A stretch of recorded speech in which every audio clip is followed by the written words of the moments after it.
Ladies and gentlemen, I'm going to give you 3 reasons for the war with Iran. So without further ado, listo? Empiece. I don't know what that means. I heard it when I was younger and it sounded good. So here we go. Iran has a central bank, but that bank is not tied into Western civilization's Petro-Dollar banking system. Iran was selling oil outside of that system. And they were collecting gold and other countries' currencies, and they were stacking it.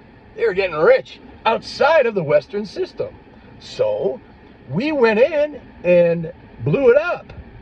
Now, some of you are saying, this sounds familiar. And that's because it's very similar to what Saddam Hussein was doing with Iraq. And Gaddafi was doing with Libya. And Assad was doing with Syria. Reason number 2 for the war with Iran. Iran had the only military in that region that was capable of keeping the Zionist political state of Israel in check. They want to expand their borders because many, many moons ago, God promised the Jewish people a lot of territory. However, he rescinded the offer because of their wicked ways. Now, some of you are asking, well, what territory would that include? And I'm glad you asked.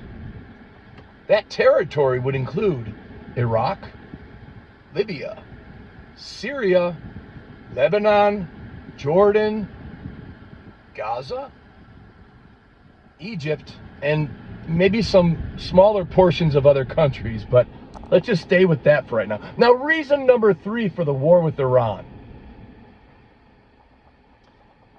The petrodollar is on its last leg, and the elites who really run that system know that. So they want to create a global conflict, the petrodollar nations versus the BRICS nations, World War III. Out of this world war, there's going to be a lot of bloodshed, suffering, and fear. And the world leaders will be crying out, please, we need world peace. We need a one world government. Now that one world government already exists, but in order to make it official, a lot of suffering needs to take place. So, reason 3A, right there. Reason 3B, those world leaders will cry out for a one world religion. And that one world religion will be based out of Jerusalem once the third temple is built. But in order for the third temple to be built, the Dome on the Rock must come down. What is the Dome on the Rock? It's one of Islam's 3 holiest sites, and it's based out of Jerusalem. And it sits upon the land that the first and second temples sat. And once the Dome on the Rock comes down and the third temple is built, the Jewish Messiah will sit upon the throne. And for those of you who don't know, that would be the Antichrist for Christians and all non-Jews. Reason 3C.